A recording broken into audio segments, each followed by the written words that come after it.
In our last two sessions, we've been discussing a letter from a woman who asked why women are better at loving than men. I suggested that asking who is better at loving might be far less productive than looking at why neither men nor women are much good at loving unconditionally. Now, back to the writer of the letter. Both men and women have a hugely unfulfilled need for real love. So they're consumed with their use of getting and protecting behaviors to acquire imitation love, to fill their emptiness, and to diminish their fears. Where men and women differ is in which of these behaviors they use the most and how they manipulate people for the different forms of imitation love. One way in which women differ from men is that they tend to have a much greater tendency to believe the illusion that they are being loving, like the woman who wrote the letter, who got this video mail started, when most of the time they're really just selfishly manipulating people for imitation love. When I say this, there's no criticism or blaming, because their behavior is quite unconscious. Now, keep in mind that men are also manipulating people for imitation love, but they have less of a tendency to create an illusion for themselves that they're being loving.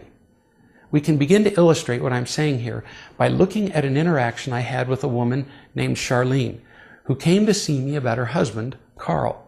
She said, "I do things for him all the time." And then she presented quite an impressive list of the things that she'd done for her husband. Then she said, "But he doesn't appreciate a darn thing I do, and he certainly doesn't do the same for me." So I asked her, "How do you feel when he doesn't appreciate what you do for him?" Her tone of voice and facial expression were more than enough to answer my question. Charlene was almost constantly irritated at Carl when he did not appropriately reward her for what she called the love she offered him. Without realizing it, she absolutely proved that she was not giving him real love. Instead, she was trading imitation love with him. She did give him attention, sex, praise, power, and other things.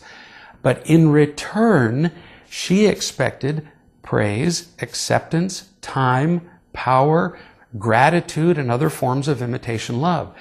If she didn't get what she expected, she became disappointed, frustrated, and angry. She even felt betrayed.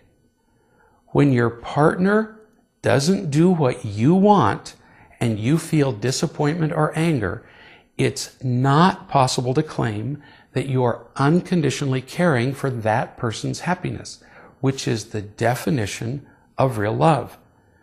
When you offer your love unconditionally, you do not expect anything in return for what you give.